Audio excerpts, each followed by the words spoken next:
और इस देश के अंदर सुप्रीम कोर्ट से कोई बड़ा नहीं हो सकता। और सुप्रीम कोर्ट ने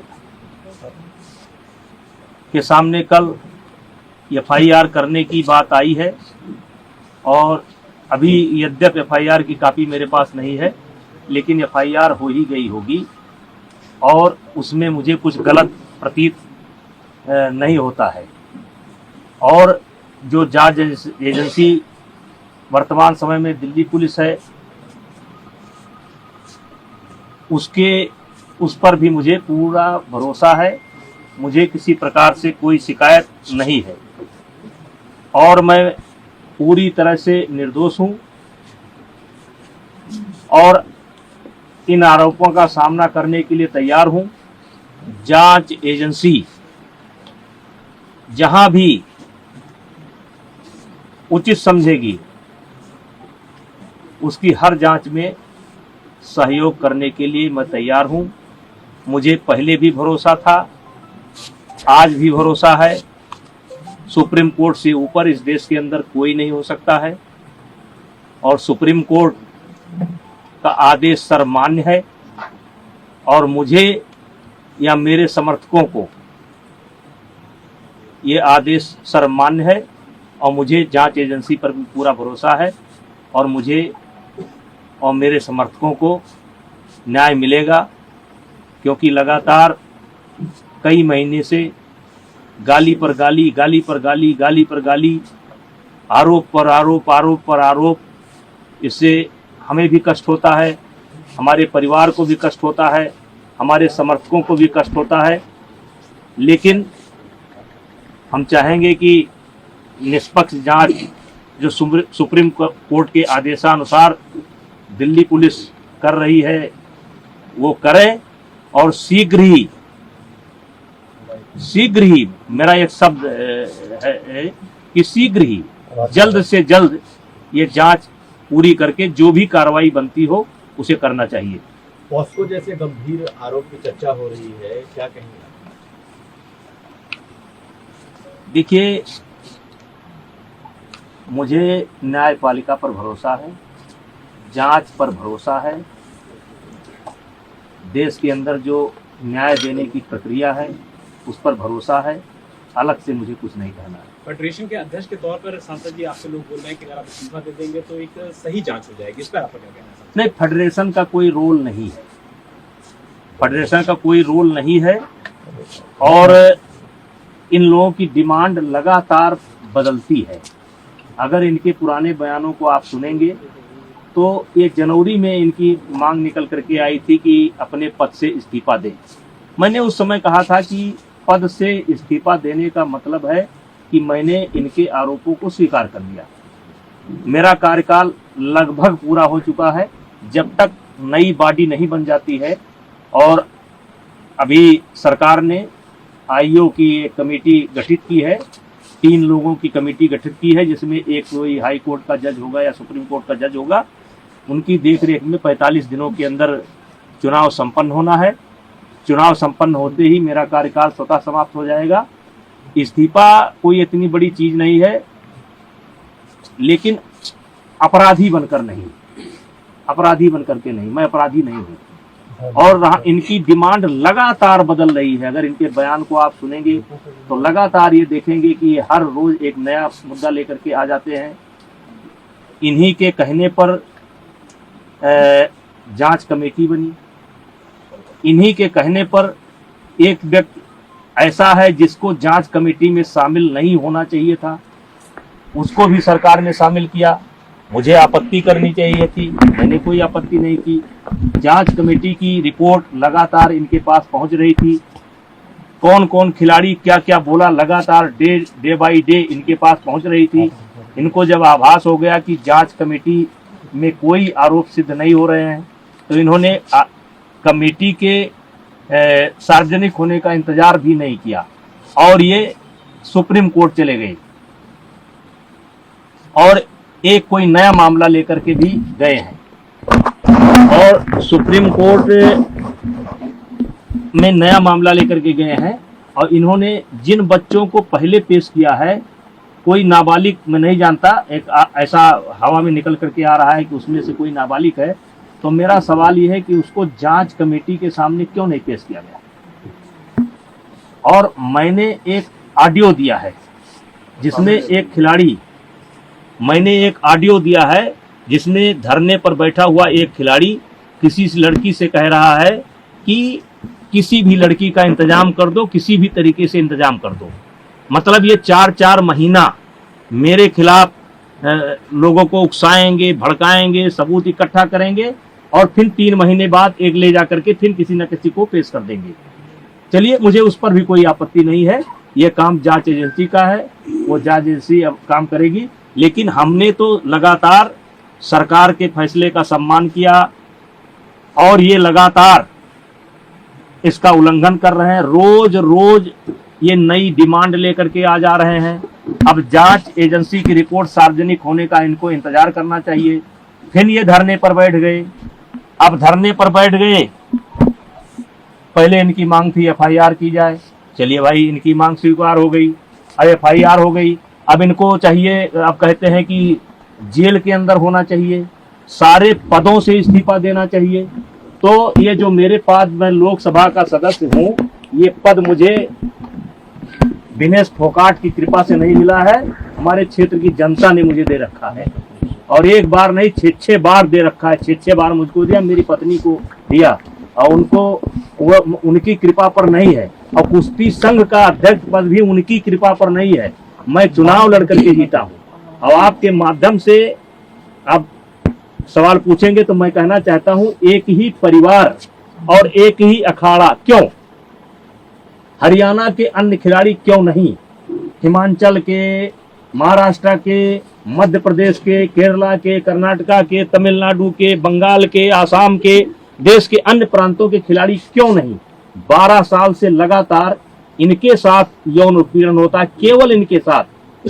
वो यौन उत्पीड़न देश के अन्य खिलाड़ियों के साथ क्यों नहीं होता है? केवल एक ही अखाड़ा और एक ही फैमिली, एक अखाड़ा एक फैमिली। बाकी हरियाणा का 90% खिलाड़ी और 90% गार्जियन ब्रिजभूषण सिंह के साथ है। क्योंकि मैंने काम किया है, मैंने खेल को जहां तक सेवा दे सकता है ईमानदारी से सेवा दिया है। और इसीलिए आज देश का एक, जबकि इन्होंने कोई कसर नहीं छोड़ी है, इन्होंने कोई कसर नहीं छोड़ी है कि कोई निकल करके आ जाए। लेकिन एक सवाल मैं मीडिया के माध्यम से, आपके माध्यम से रखना चाहता हूं कि 12 साल से इनके साथ ही हो रहा है, एक अखाड़ा एक फैमिली। और इस 12 साल में भी एक बार भी ये शिकायत लेकर के ना तो खेल मंत्रालय में गए हैं, ना किसी पुलिस स्टेशन पर गए हैं, ना कभी फेडरेशन में आए हैं। और यही खिलाड़ी आंदोलन के 15 दिन तक पहले इनकी वीडियो सुन लिया जाए, इनका ऑडियो सुन लिया जाए, और ये जो है हमारी तारीफ करते थे। ये जो खिलाड़ी आज धरने पर बैठे हैं, ये अपने शादी में मुझे क्यों बुलाते थे? फिर जोड़े में होकर के मेरा फोटो क्यों लेते थे? मेरा आशीर्वाद क्यों लेते थे? लेकिन मैं एक संवैधानिक पद पर हूं, मेरी एक बोलने की मर्यादा है, उस मर्यादा के तहत मैं बोल रहा हूं। अब मामला सुप्रीम कोर्ट के पाले में है, दिल्ली पुलिस के पाले में है, जो भी निर्णय करेगी हम मुझे उसे स्वीकार। साजिश के पीछे कौन लोग हैं? सांसद जी, साजिश के पीछे कौन लोग हैं? आखिर आपको इसके पीछे क्या दिखता है? कौन है वो एक फैमिली, एक अखाड़ा, और इसके पीछे कौन है? का नाम क्या है? देखिए, मैं शुरू से कह रहा हूं कि इसमें एक उद्योगपति का हाथ है, कांग्रेस का हाथ है। मैं शुरू से इस बात को बोल रहा हूं। एक उद्योगपति, मैंने नाम नहीं बोला है कौन सा उद्योगपति, देश के कुछ उद्योगपतियों का इसमें हाथ है जिनको मुझसे कष्ट है, और कांग्रेस का हाथ है। सुन बोला था, और आज दिखाई पड़ गया कि किसका हाथ है। जब इनकी मांग मान ली गई, एफआईआर दर्ज की गई, जांच तरीके से कहिए कि कार्रवाई शुरू हो गई, तो तब आप क्यों नहीं जा रहे हैं? अब क्यों मोदी जी के खिलाफ बोल रहे हैं? अब क्यों खेल मंत्रालय के खिलाफ बोल रहे हैं? अब क्या जरूरत है? पप्पू यादव को बुलाने की क्या जरूरत है? केजरीवाल को बुलाने की क्या जरूरत है? वो कोई रिटायर गवर्नर है, क्या नाम उसका, सतपाल मलिक को बुलाने की क्या जरूरत है? प्रियंका गांधी जी को तथ्य मालूम नहीं है। जिस दिन प्रियंका गांधी जी को तथ्य मालूम होगा कि दीपेंद्र हुड्डा ने कहां ला करके मुझे फंसा दिया, उस दिन उनको मालूम पड़ेगा। ये जांच की रिपोर्ट आएगी तब उनको मालूम पड़ेगा गलत जगह पर फंस गए। आज जो कांग्रेस की दुर्गति हो रही है ना, इसीलिए हो रही है। कभी वो सर्जिकल स्ट्राइक पर सवाल उठाएंगे, कभी एयर स्ट्राइक पर सवाल उठाएंगे, कभी कोरोना पर सवाल उठाएंगे। अब पूरा मामला पता नहीं क्या जंतर मंतर पहुंच गए। जांच का इंतजार कर लेते, दिल्ली पुलिस की रिपोर्ट का इंतजार कर लेते, तब जंतर मंतर पहुंचते। राजनीतिकरण हो रहा है, आम आदमी पार्टी पहुंच रही है। ये राजनीतिकरण शुरू से, मैं तो फर्स्ट डे से कह रहा हूं कि ये खिलाड़ियों का धरना नहीं है, ये कुछ षड्यंत्रकारी लोग हैं जो हमारी पार्टी को नुकसान पहुंचाना चाहते हैं, जिसमें मुझे मोहरा बना रहे हैं। यानी कि निशाना जरूर आपके ऊपर है, लेकिन लक्ष्य दूसरा है कोई नहीं। निशाना हमारे ऊपर है, हम बहाना है, निशाना और है, और निशाना आ रहा है। आज देख लिए जैसे जांच कमेटी पर आपने कैसे सवाल खड़ा कर दिया। आपके कहने पर एक ऐसे व्यक्ति को कमेटी में शामिल किया गया जिसको नियमतः नहीं शामिल किया जा सकता था, क्योंकि उसी ने धरने की परमिशन ली थी, और उसके बावजूद भी उसको कमेटी में शामिल किया गया। आपको लगता है सरकार झुकती चली गई है इन लोगों के साथ? यही वजह है कि मांग भी बढ़ती चली गई। अब देखिए, मैं सब चीजों पर नहीं बोल सकता। मामला सुप्रीम कोर्ट में है और सुप्रीम कोर्ट के संज्ञान में है और पुलिस के निगरानी में है। मैं बहुत कुछ नहीं बोल सकता। सांसद जी, आप इस बात का आपने दबाव बात कही थी कि महसूस आपने कर जो रहे हैं? ऑडियो थी वो ऑडियो किसको दी है? वो जो खिलाड़ी की ऑडियो, जांच कमेटी को। कौन खिलाड़ी था ये कोई जरूरी है भाई? जांच कमेटी को दे रखी है। वो लड़कियों से बात करता है कि भाई देखो, कोई लड़की बात कर लो, कोई लड़की, किसी भी तरीके से कोई लड़की ले आओ, और ले आए। क्योंकि जो आईओ के सामने जो बच्चे पेश हुए हैं, या जो बच्चे ओवरसाइट कमेटी के सामने पेश हुए हैं, उसमें वो बच्चा नहीं था। यद्यप मुझे उस बच्चे का नाम पता भी नहीं मालूम है, लेकिन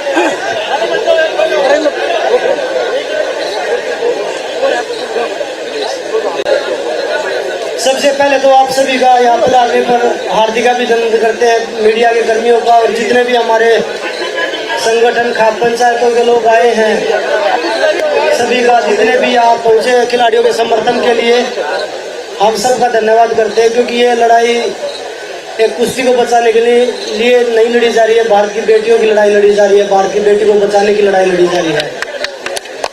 और सबसे पहले मैं मीडिया को बताना चाहूँगा, कुछ लोग हमारे आंदोलन को एक बदलने का प्रयास कर रहे हैं, एक अलग दिशा में ले जाने का प्रयास कर रहे हैं। तो मैं आप सभी को बोलता हूँ कि हम इस चीज़ का खंडन करते हैं। हम सिर्फ यहाँ न्याय की लड़ाई लड़ने के लिए आए हैं, भारत की बेटियों की लड़ाई लड़ने के लिए आए हैं। तो इसमें बहुत सारे लोग ऐसे गुजरे हैं जो इस जो आंदोलन है इसको भड़काऊ करने की कोशिश कर रहे हैं। तो ऐसा कुछ नहीं है, यहाँ सिर्फ कुश्ती को बचाने के लिए आए हैं। और जो ये लोग हमारा समर्थन कर रहे हैं यहाँ पे, ये देश की बेटियों को न्याय दिलाने के लिए आ रहे हैं यहाँ पे, ना कि यहाँ कोई राजनीति रोटी सेकने के लिए आ रहे हैं। क्योंकि राजनीति ही, बेटियों की इज्जत पहले है, राजनीति बाद में आती है, सारी चीज़ें बाद में आती है। जब बात बेटी की इज्जत और सम्मान की होती है तो सबसे पहले वो चीज़ होती है, ना कि राजनीति। इस पर राजनीति आप लोग ना करें तो अच्छा है। मैं आप सभी को यही बताना चाहूँगा, ये खिलाड़ियों का आंदोलन है, भारत की बेटियों को बचाने का, न्याय दिलाने का आंदोलन है। इसको दूसरी दिशा ना दे, इसको किसी राजनीतिक बंधन से ना जोड़े। मेरा थोड़ा सा गला खराब है, तो मतलब मैं जितना बोल सकती हूँ उतना बोलने की ट्राई कर रही हूँ। आज ब्रजभूषण का एक बयान आया है कि हम नेशनल नहीं खेलना चाहते। मैं आपको स्पष्ट कर देना चाहती हूँ, अगर आप मीडिया कर्मी लोग जो भी बोलेंगे सर्टिफिकेट दिखाने को, मैं वो भी दिखाने को तैयार हूँ। मैं 2009 से मैं रेसलिंग कर रही हूँ। पहला कंपटीशन में जब रेसलिंग का किया था 2009 में मैंने स्टार्ट किया था, तब से लेके आज तक मैंने 4 नेशनल स्किप किए हैं। रियो ओलंपिक में जब मेरे को चोट लगी थी, पहला वो नेशनल था जो मैंने स्किप किया था क्योंकि मेरे को चोट लगी हुई थी, मेरा ऑपरेशन था। दूसरा नेशनल मैंने स्किप किया था टोक्यो के टाइम पे जब कोविड चल रहा था। वो जब उस साल तो देश की हालत बहुत खराब थी, मेरे को खुद कोविड हो रखा था, तो वो मेरा दूसरा नेशनल था जो मैंने स्किप किया था। तीसरा नेशनल टोक्यो ओलंपिक्स के बाद में जो मैं हारी थी, उसके बाद में मैं मेंटल स्टेट बहुत बुरी थी और मेरे को बहुत ज़्यादा परेशान करके इस स्थिति में लेकर जाया गया था कि मैं एक दिन ऐसा हो रहा था कि मैं कभी भी मर सकती हूँ, खुद के साथ में कुछ भी कर सकती हूँ, इसी पोजीशन पे मैं बिठा रखी थी। चौथा नेशनल मैंने स्किप किया था इस साल, जो वर्ल्ड चैंपियनशिप के ट्रायल हुए थे। मैंने इतना रिक्वेस्ट किया था कि सर वर्ल्ड चैंपियनशिप के ट्रायल मत लीजिए, क्योंकि वो 10 दिन पहले वर्ल्ड चैंपियनशिप ओलंपिक के बाद में बहुत बड़ा कंपटीशन होता है। 10 दिन पहले हमारे ट्रायल लिए गए, 1 महीने में 3 बार 4 बार हमने वेट कम किया। वर्ल्ड चैंपियनशिप में मैं गई, मैंने मेडल जीता, लेकिन मेरे को इंजरी हो गई थी, नी में सीरियस इंजरी थी। डॉक्टर ने 2 महीने का बिल्कुल रेस्ट बोला था। एक चौथा नेशनल वो था जो मैंने स्किप किया है। मेरी लाइफ में मैंने 2009 से 2023 आ गया है, 14 साल हो गए रेसलिंग करते हुए, 4 नेशनल स्किप किए हैं, 10 नेशनल मैं खेली हूँ। परमपिता परमात्मा पूरे देश के आशीर्वाद से आज तक मैं हिंदुस्तान में ऐसा मेरे को पूरा दिन देखना नहीं पड़ा है कि मेरे को हार का मुंह देखना पड़े, और मैं चाहूँगी कि मुझे कभी ऐसा दिन ना देखना पड़े। ऐसे एथलीट मैं बहुत मेहनत करती हूँ, मेरा परिवार मेरे के लिए बहुत सपोर्ट करता है, आज तक करता आया है, पूरा देश बहुत दुआएं देता है। जब मुझे इंजरी होती है तो पूरा देश रोता है, लोग आके बताते हैं कि बेटा उस दिन हम बहुत रोए थे।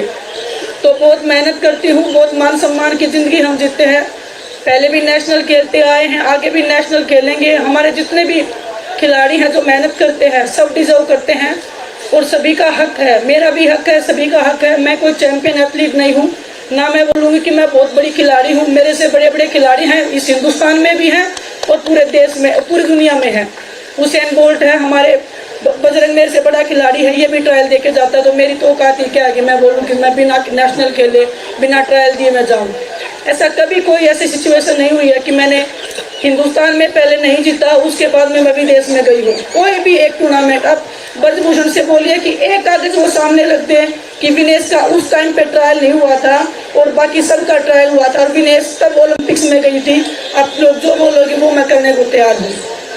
कोई भी खिलाड़ी देश से बड़ा नहीं है, देश के खिलाड़ियों का सम्मान जरूरी है, वो सम्मान की लड़ाई हम लड़ रहे हैं बस। तो मैं आपको बस वही स्पष्ट कर रही हूँ कि जो नेशनल की बात वो कर रहे हैं, जो रूल बदलने की, वो बेबुनियाद है, झूठी है, हर तरह से वो हमें ब्रेक करने की कोशिश कर रहे हैं। लेकिन वही है जो मैं बोल रही हूँ आपको। ये बात नेशनल खेलने की नहीं है, बात सेक्सुअल हरासमेंट की है, भारतीय बेटियों की है। ये नहीं कि भाई नेशनल नहीं खेल रहे वो खिलाड़ी, खेलना अलग हो गया, खेल अलग हो गया। इस चीज़ से जब सेक्सुअल हरासमेंट हो रहा है, आप पे एलिगेशन लगे, आप उनका जवाब दीजिए।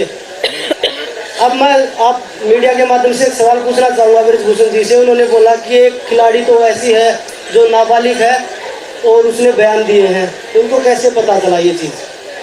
सबसे पहला सवाल तुमसे ये है, उनको कैसे पता चला कि एक नाबालिग है और वो उस कमेटी में बयान नहीं दिए, उसने पुलिस के सामने कंप्लेंट दी है?